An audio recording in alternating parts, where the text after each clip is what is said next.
اللہ کے ولی کہتا ہے کہ میں نے بہت سارے اولیاء ایسے دیکھے جو بے گور و کفن یوں ریگستانوں میں پڑے تھے. جب میں نے دیکھا تو مقام ولایت میں وہ اللہ کے مقرب ترین بندے تھے. میں نے عرض کی مالک تیرے پیاروں کا یہ حال ہو رہا ہے, وہ جو تیرے نام پر تیرے محبوب کے نام پر نکلے, ان پیاروں کا یہ حال ہو رہا ہے کہ بے گور و کفن پڑے ہیں, کوئی پوچھنے والا نہیں, زندگی تنگ کر دی گئی, ان پہ کوئی رونے والا نہیں, ان کا کوئی نام لینے والا نہیں. اللہ رب العالمین نے فرمایا تم فکر نہ کرو, ہم نے ان کی دیت بھی ادا کر دی ہے اور یہ ہم سے راضی ہو چکے ہیں. پوچھا مالک ان کی دیت کیا ہے؟ فرمایا میرا دیدار. اللہ اکبر. کہا میرا دیدار.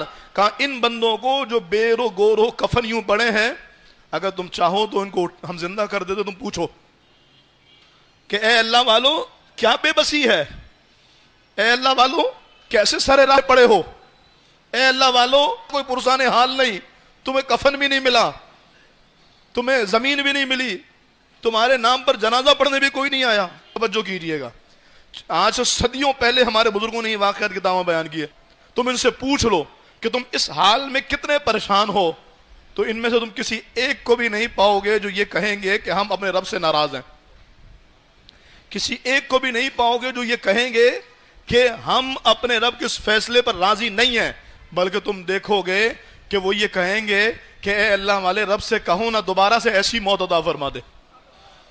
اللہ سے عرض کرو ہمیں پھر سے زندہ کرے, پھر سے اللہ ہمیں ایسی ریگستان میں, ویرانے میں, بیابان میں, جہاں کوئی پوچھنے والا نہ ہو, جہاں ہمارے بدن کو درندے کھا جائیں, جہاں ہمارے بدن کو یوں مٹی گلا دے, یوں ریگستان میں ہم پھر سے مر جائیں اور پھر اللہ دوبارہ زندہ کرے, پھر ہم یوں ہی ریگستان میں آئیں, پیوں بیابان میں مر جائیں یا مار دیے جائیں, اور بار بار ان کی یہ تمنا ہوگی. تو پوچھا مالک ان کی یہ تمنا کی وجہ کیا ہے؟ اللہ فرماتا ہے ان کی دیت ہے رب کا دیدار.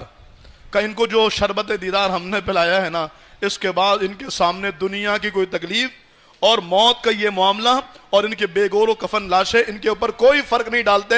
یہ اپنے رب کے ان جلووں میں گم ہیں جو رب نے ان کو نزا کے وقت عطا فرمائے, جو موت کے وقت اللہ تعالیٰ نے انہیں اپنے جلوے عطا فرمائے.